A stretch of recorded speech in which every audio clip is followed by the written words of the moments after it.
O te o whalofam whatalo whatu Samoa le atunu pele. Malo Samoa le whalau. Malo le malanga manuia. Ioi.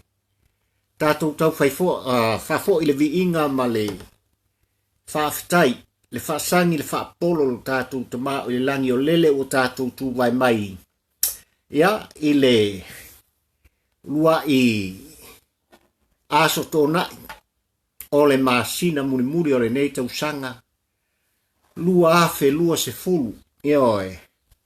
I la o tau malanga whai pēa, mala usava linga whai pēa. Tātou ave ale vi inga i le atua Samoa. Ioi. Wa ia wha e manuia. Ia le tātou whainga malanga. Ia i le a matanga le nei o le masina se fulu lua. O le tausanga lua afe lua se fulu. No wha pēa tua i lea Samoa e malol whalau. Malol malanga manuia wha awhitai li tāpua inga. Wilawa ina tele wha awhitau li sa wha pēnā o na lava si ai le soifuanga lo Samoa. I le whainga malanga e pei on tātu iai e le ngata o wha mai oti. Ia ma le tele o le anu mea ua pepesi mai o le soifuanga ma le olanga. Ia ai tātou te vi ia lava. Ia le atua o sapota. Ia ona o lana tausinga whai pēa. I le soifua o le Samoa. I so se vai panoa ma so se i tua le kelope. O lo whapea o na papa au ailo tātu o tunu. Ia ai maise o Samoa tāpua i mai i o tātu ele mo tātu whanua. Ua manatu papali i le nei vai a sā ma le masina muli nei. O le nei tausanga lua afe lua se fulu i Mafaufauga Tama Poua ai le Polago. O le ase i sui se kuka. O le ase i sui se kuka tātou te e tau mo mafa i aile whaafongfonga le tātou o tunu. Ioi. Tūlai titi tua le Vaega whaaporotiki. Ioi.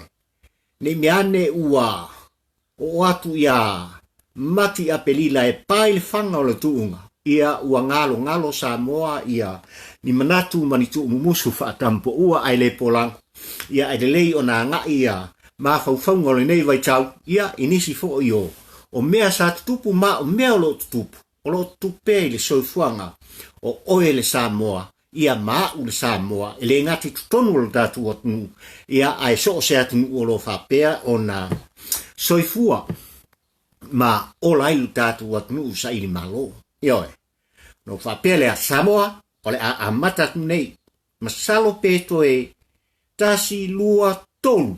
Ia mo mori atu lea o alofa anga o le Christmasi mai le afionga. I le saori ia tuala tu ia ana tama le langi ai mai se papali i nei e talo atu. Ia walau whaafongfonga Samoa. Ia man whai ungo ngā luenga le nei tausanga. Ai mo le so mo lau whaafongfonga mai. Usi lau whaafonga. Se tasi nei o kuka manongi. Ma o mea lo whapeon tupu li soifanga le Samoa ai tau mulele ma le nofo ai whaafu. Ia ai mai se foi. Le tapua i mai. Nga o tātou ai ngai whanua ma ele. Ia ai mai se si o tātou atu pele. O Samoa. Ole untala o Mafaufauga le aso le nei ma le autua le launga Tama Poua ai le Polago Samoa ma lau whaafonganga. Ua whaautuina whapea. Ole tamaloa sin musa. Tamaloa le whai mai na whianu i whaleolo ai le ioso le valele. Ma le whawhine ai masima. A ola inga whaapupu le untala o Mafaufauga. O le Tama Poua ai le Polago i le lau pepa spufa. O le api o Mafaufauga i le neva aso ma le tautuaina o e Samoa. Ole tamaloa silimusa ma le whawhine ai masima. Usi le whaafonga Samoa le atunu ue pele i a pari. Whai mai ua tawhata o le file mu. Ua sisi fo i a paau o le tai au a wafo i o lele uo tātou whiala mai i le mbanga o le whetau soifua. Ioi. Ua pula fo i le langi au manino ai alanga le tangata ola i di ia ngā luenga mamana a le atua o whawhanga. Ioi. Ua tini pa o la le uto e pei o le whai vai vai. o le ainga sasua, a wā o lele o tātou whalau i manu, i le amatanga, ia marewhai unga o le nei vai aso. Ioi, o lea e tātou te whawhitai ai, le anga le lei, ma le alofa o le atua sisiri ese. A wā fwoi ua ia le tūlafo ina oe, ma uma i tātou uma, le Samoa sa ili malo. Ia, ai, wha malo atu. Samoa i lau whafongfonga. Malo le on sai. Malo fo i le. Tali ti ngā si o atunu ue i se upu. Ua vale tu ngutu pe tu Mafaufauga atu. E le Tama Poua ai le Polago i lau whafongfonga. E a fiai o ulangona. Wha al tangata. Ia, ona u whapea tua i lea Samoa e. Wha mangalo mai le au auna. Eoi. Ai i a vea pea whasanga wha Tama Poua ai le Polago. E whai mawhangwhang i lo tā ua o langa tautule momoe. Ia mo lo tā ua o langa so ona whai. Ia. Ia alamaia lau whaafongfonga tā pua. Ole au tūle nei o lo tā launga i le lau pepas futwha. Ia. Ole api o Mafaufauga wha Tama Poua ai le Polago. E pei ona tautua ina i pea oe Samoa sa ili malo i le ao ma le pō. O le pō fo i ma le ao. E pei ona wha autuina wha pea. O le tamaloa silimusa na whianu i malai wālele i whale olo. Ia ma le whawhine ai masima. Ioi. Whai mai na whaia e le atua i ao le sami o papa ma. Ma le lau ele e o lai la au ese. Ioi. O la au e funga mafua e aina whaatasi e manu whelelei ma manu waifa ai mulmuli ane ona ia whaia leo le tangata ola. E pei ona tā ua o le pale alii o ana ngā duenga ma mana umalawa. Ioi. Ua ai la le tangata ola i ngā duenga ma mana ma le o whaafungia. Na whaia i ao le tufunga o le mtai sau. Ioi.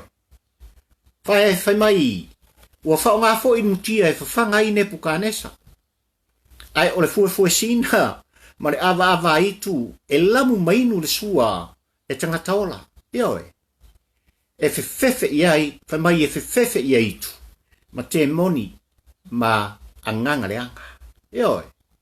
Ai whai mai, o le pā ua le vi, ma le pā ua le mango, e vadu e le loo matua, ma wha inu ai le toi ina ma le damaloa. Ona, ua whapena on manongi le anga longa whonga. Ioi. Ai o le fua o le esi, e aina e le fuia.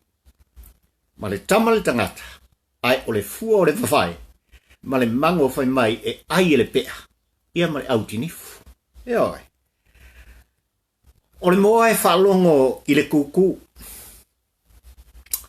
Ma le whangwhao e whalongo i le sausau. O le pusi o kili e whalongo i le miau. Ma le miti whai mai e whalongo i eile tai whau. Ioi. Ai, whai mai o le upu, ma le ngangana, e whalongo i eile tangata ola. Ai whalongo fo i ei, i a manu vai whama manu whelelei. Ioi. Awa whai mai la, a tala tuu le upenga o upu o na whapelea. O le tama le tangata e whawhanga i upu mafunga o la au. Ai o le tama fo i ale manu. E whawhanga fo i upu mafunga o la au o le wā. Ioi.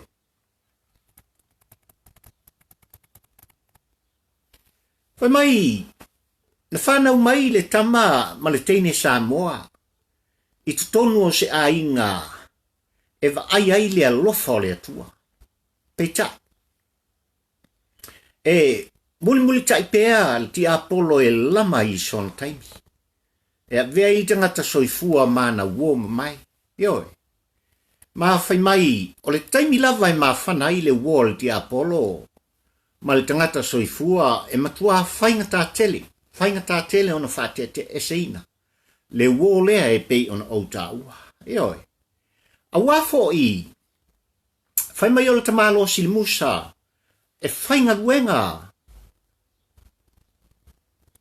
Ai ola lon to lua faasoa mama. Ioi. Le to lua e ola faasoa mama whai mai ai masima. Ioi. Se le unga li Le unungali I fia mama. Le unungali I pepelo. I luma o tangata. Le unungali fai mai. E pati le aso sa. Ma fanga monoti e le patele. E oi. Le unungali fai mai. E anga pongi mai le tae au se io o lava ina ua pongi sa. Svala I le uma o le vai o sa. Ma no nofo I le fale o Yesu. E oi.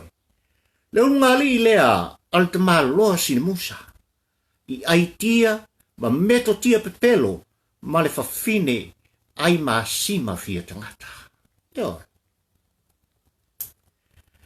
Le ulungali I vai mai ese le fia mata mua. I so se fata singa ma faalapo tong fai. Yoi. Mai e sa ili e so la ta uleleia. Ma fai e o la ua vi inga. Talo fai. Yoi. Awa fai mai. Wale ma fai ona tau fiofi le mana olasi ile oa o le laulangi. Awa fai wa soa mali le tupe maua le talapelo. Ma le fomu faatumu se. E ngao iei tupe ale autotongi la fonga. Talo fai. Ai ua ngalo ai folinga. O le alofa o le atua. Na ola mai ai. Ioi. Mai la fasanga le Tama Poua. Ai le Polago I lau faafonga Samoa. Ole solo le solo mama ma le solo papa I atunu I fafo. Ai mai se ai lava I New Zealand. Se ua solo pe se moe ngā lafa. Ioi. O tamaiti ma teneti. O fafine ma tamalo loa. O tangata sa popoto ma ua toe vale lea. Ioi. Ma tangata lolotu. Pe mai ua ai maola I tupe o le talapelo. Fe inu I tupe ngao I e maua mai fomu faatumu se. Ioi. Hai mai. O nei tupe. Ua lato fai mea lofa ai. I ainga ma wo. O maliu ma fai poiponga. O sao fai. Ia, ma vaenga fa upu fai ma pati ese fa politiki. Ato ai ma taulanga ofo mo le ngā luenga le atua. Ioi. Ma lofa moritai mo le fai fe au I le aso sa, ma le aso sa. Ai maise, nai mātua na ola mawhana nau mai ai. Ioi. Samoa e malau whaafonga tā pua I le nei aso. O tupe ia le tamaloa sile musa e pei ona uta ua ma le fafine ai masima. Ioi. Whamai e solomua I le tamaloa. Whainga luenga furukaimi ona tau whaoso. Ioi. Talu lon mana o le whaamri eina. Talu lon fia tangata maumea. Mane mana o I vi inga. Ioi. Ai o le fafine fo ia ai masima. Se kofo aku lava o onga. Ai lava. Aisha. Awa fo I fai mai. O le tolua o lota na liu tupua masima. Ioi. Ai o lota sini musa na ngalo ia tia mata o whanau. Aisha. Awa fo I ua ngalo fo ringa lofa o le atua sisi ese. Na au maia o ia malona ainga I atunu o I fafo e sa ili manui ai. Ioi. Ole, fautuanga le Tama Poua ai le Polago ia I la tau nei e pei ona wha maumawina I le apia le Tama Poua. Ia tuu nei. Ma ia tuu loa. Awa o loo sila le atua. I lou ngoi pupula. Ma lou mana o lasi le Mafaufauga. Ioi. Tu. Tu. Mea manu o loo iai le avanoa. O le tamaloa na whianu I whaleolo ai le ioso le valele. Whai mai ua masae le ie sa sulu mangalue ai. Ua whatirua fo'i le oso sa totia pulai. Ma ua mango fo'i le tau ato sa wha pele. Aisha. Awa o lele ua ngau le amo o le ua sa polonga. Awa foi ua talia talo sanga sa fata wanau maloi mata. Ioi. O le au ngani ale tautua mata vela i le tausi ainga. Ina ua totofi e le atua na whaamamuianga i le tamaloa e a vea tunu ui fafo e fai mona lumnai. Ioi. Pai mai ua fia lava o ia. Ua taunuu le wha le pō malana miti. Sa ia whaia so o pe a moe. Ai whai mai tampo ua ai le Polago. O le tamaloa lava lea na whianu i whaleolo. Ioi. Whai mai na tu whianu i whaleolo ai le ioso i le valele. Ma vala awane. Kofa Samoa. O le a o walu o kele koe sau. Ioi. Se o kalela va polonga. Ioi. Polonga i le nuu. Polonga i le lotu. Polonga i le ainga. Polonga i a wo mai masa. Ioi. Ko fala ia Samoa. O kele koe sau. Ioi. Ave ma oe la ufue malo to. Ave ma oe lo malo Samoa u whanua. Ioi. Pule oe le li pale mia io usuafa makai. Ioi. Ave ma oe le li fai pule o le mako i ku malo la usapelu ma la uie ofi. Ioi. Awa o le upumongi le toi mu o lima. To fala ia Samoa. O le a o walu o te le toi sa. Ioe. Fai mai. Wa o vatu ma le tolu se fulu tausanga. O e au mau i fafo. Ioe. Ma ua leanga fai fo i lau tamao ainga. Ma ua mu fo i au lima. Ma fua isia. Awa wang leanga la wava i a te oi. Ioi. Ina ua toe no nofo. Ma le isi songa i miti. Ioi. Ua seng fo i lau whanau. Awa o le upumoni. Se ua kaya alu o langa. Ioi. Ua mua ua au. Ma ua e toi man tua le i e ofi. O le wii Samoa. Pai mai sa e tu la fo ina. Talo fai. Fai mai ua e toi mana tua ina. La uamo sa ngalo. Eoi. Ma ua e toi fo i mai. E toi fao. Le pule mari e ofi. Sa e tia ia. Ina ua toe mu o lava limpa. Eoi. Fai mai na e tau nuu i whaleolo o fau lava. Eoi. Mai le ova le tolu sa fulu tau sanga na e agues. O lo o fau lava ma o lo o susu pea. Le vaenga o le lau ele. O le malai va lele sa e tu feanu iai.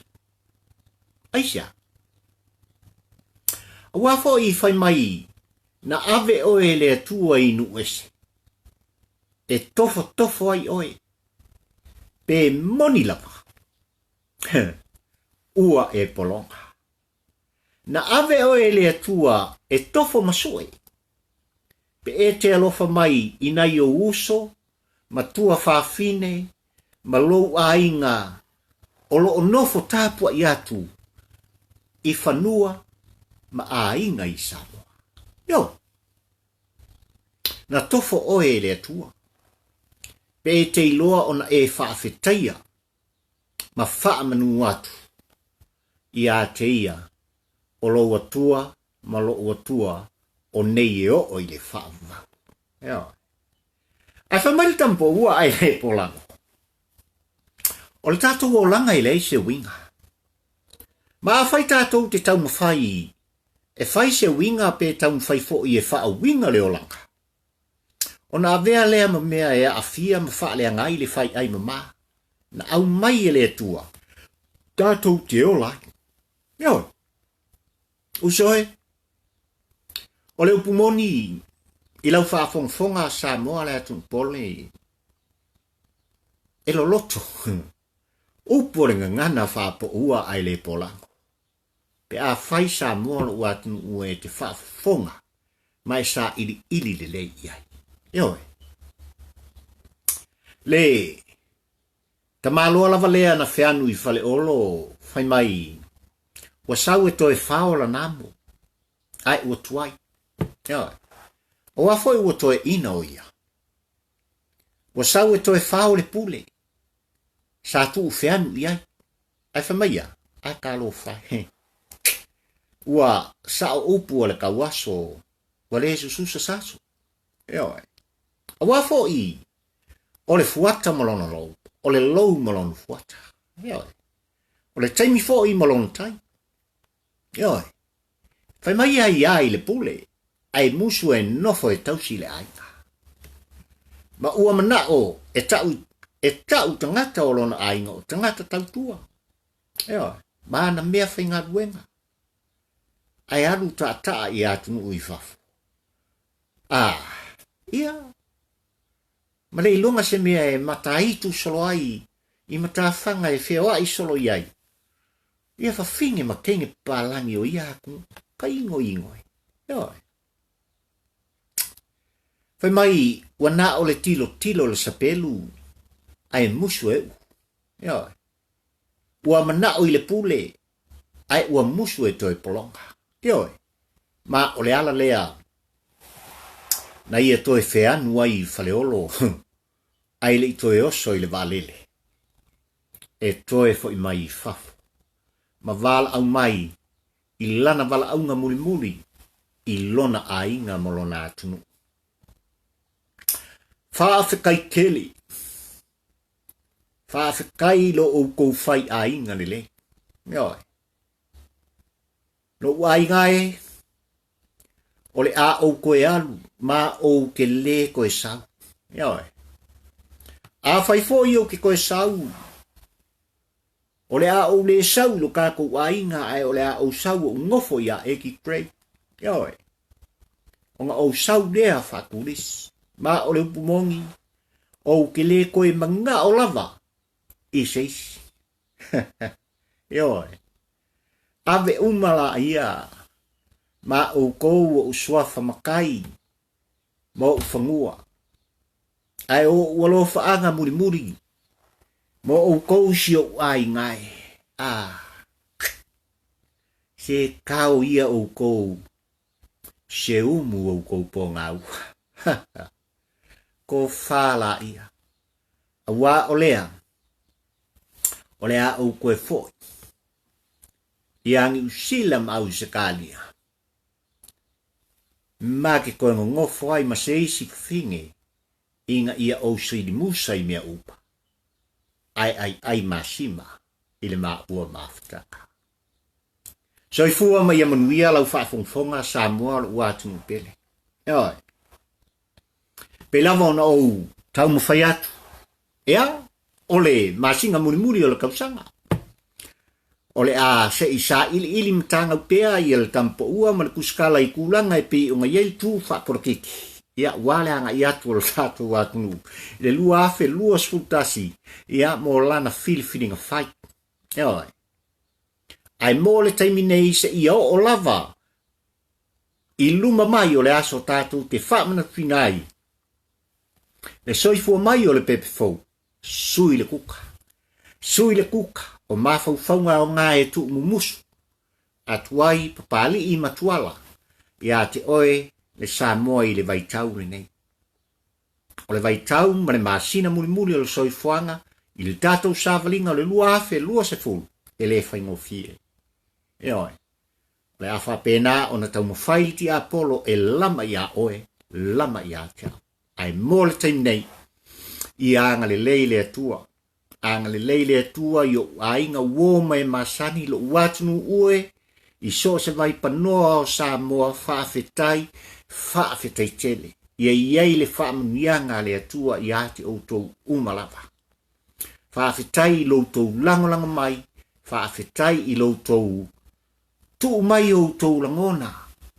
Ioi, whapena o na mauai pea, Mafaufauga o pari i matua, ia wale tautuaina, o oe Samoa le atu pele.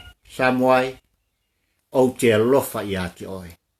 Samoa e mate alo lofa i ate oe. No whapea ne aidea.